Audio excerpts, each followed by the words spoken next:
One of the biggest challenges in moving on from a narcissistic relationship is whenever you start to feel like you're making positive strides in the right direction, whenever you feel like the thoughts of the narcissist are starting to weaken, the grip on you is starting to weaken, every now and again you do get a thought of them. Every now and again you do get cross waves of their energy.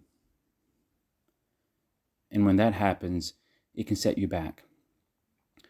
And it can set you back because you find yourself overthinking it. You find yourself remembering.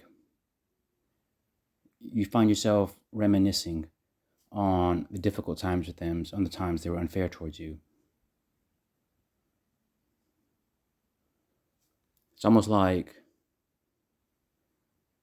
the paranoia that the narcissist feels. It starts to contaminate you.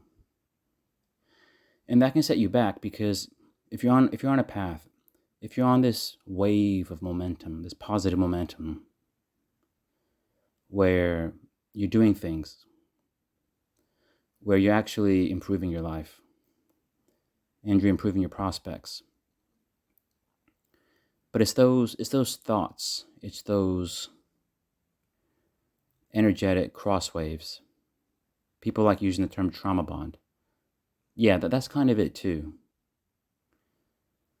But the connection, it's part chemical imbalance, it's part energetic. Some people will say it's part spiritual, where it's like you have to repair certain parts of yourself. And it's only by repairing those parts of yourself does their energetic attachment to you loosen. It's like you have a few openings that they can latch onto, but how do you patch up those openings? And people find themselves regressing again and again because they get cross waves of these things. It's almost like they're being watched or something of that nature. And then, of course, they start questioning their own sanity.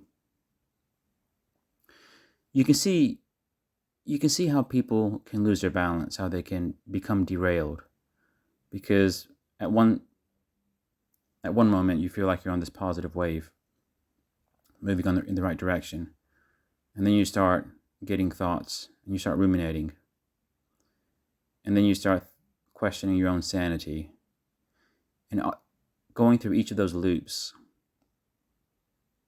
it can drain you of your energy.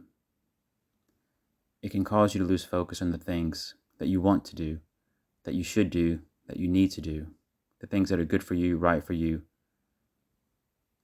even the difficult things.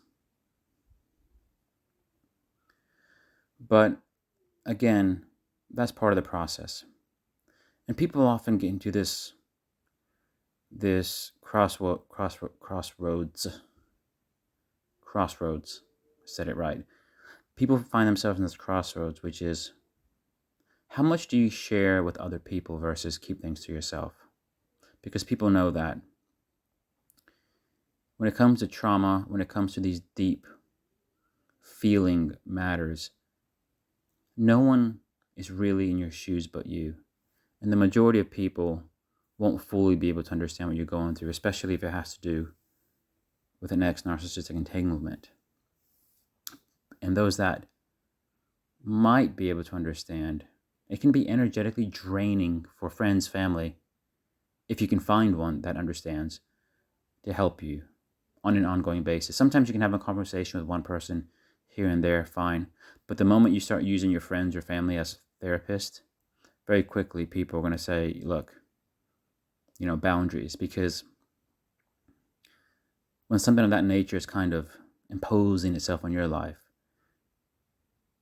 and then you kind of make that problem an imposition of somebody else's life, it's not really fair on the other person. So there's always this challenge about how much do you try to seek help versus how much do you deal with it on your own. And then this question, which is, when you're not with your ex-narcissist, you can feel very lonely because even though they were not good for you, they did keep you company. even if it wasn't physically their presence, but the thought of them kept you company. And now that you don't want the thought of them to keep you company again, you kind of don't have anything to focus on. So do you just live in that lonesome place? A lot of downtime is important when you're recovering from a narcissist. But you are a human being. You are a social creature. So don't beat yourself up if you do kind of crave personal connection, even if you feel you're not ready for it, because everybody needs that. And the worst thing is when you feel vulnerable and then you kind of want that connection, but then all of a sudden you find yourself wanting the connection with a narcissist, and then you want to shut that out, and you feel like you're in this dark hole by yourself, but then you think, well, maybe the dark hole is the safest place for me, maybe I'll just stay here. Who knows how long, by myself.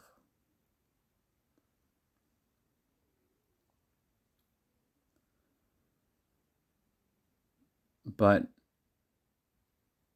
eventually, of course, you need to find people who are a match to you in where you are in your healing journey. People who are a match to you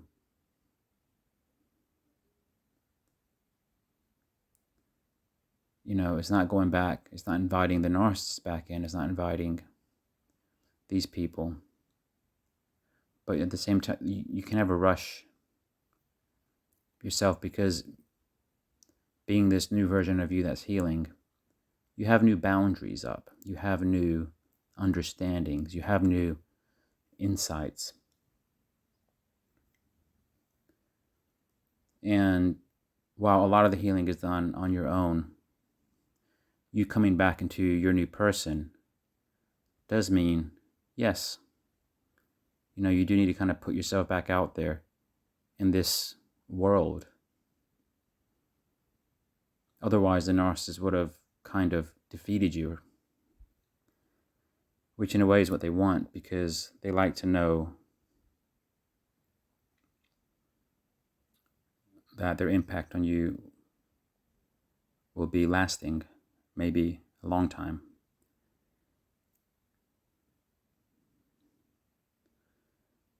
But you need to understand your own pace. You need to understand your own needs.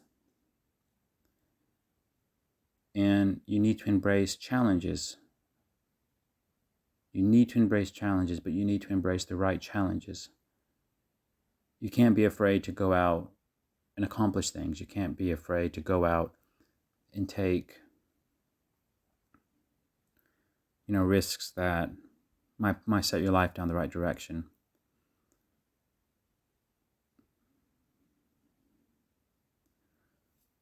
But it's not something you do from one day to the next. It's a gradual process, because it's kind of like sometimes people wonder, who am I?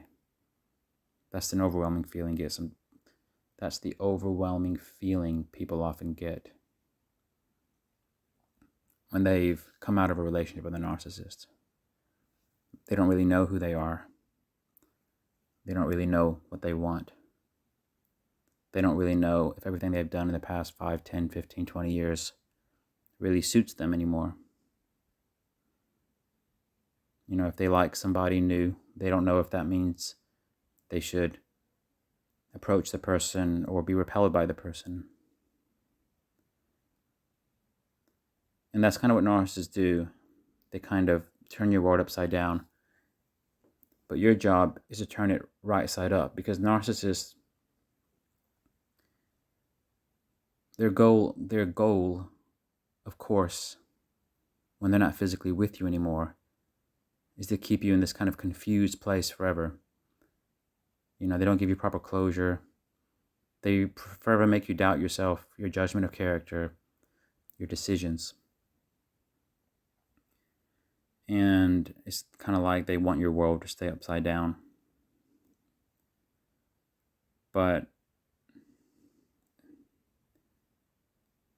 you shouldn't let yourself be defeated by what they want or what people of your past want. Because that's the whole point, isn't it? Is to not become a product of what they need you to be, not to become a product of what these people who maybe at one point you thought did care about you, what they wanted for you. It's almost like they left you without a clear lens to see the world and humanity and your judgment and your decisions. But your job is to say, you know what? I'm going to have a clear lens. And if I'm going to take risks, it's going to be risks that I want to take. If I'm going to pursue something new, it's going to be pursuing something new that I want. And once you kind of have that selfishness, then the grips that they once had on you become loosened, because their energy is no longer compatible with your more clear, forthcoming persona. Their energy was compatible with a confused, depleted, distraught version of you. But with this more eager, more forward-looking version of you, perhaps even enthusiastic, making that your new character, they're not an energetic match for that.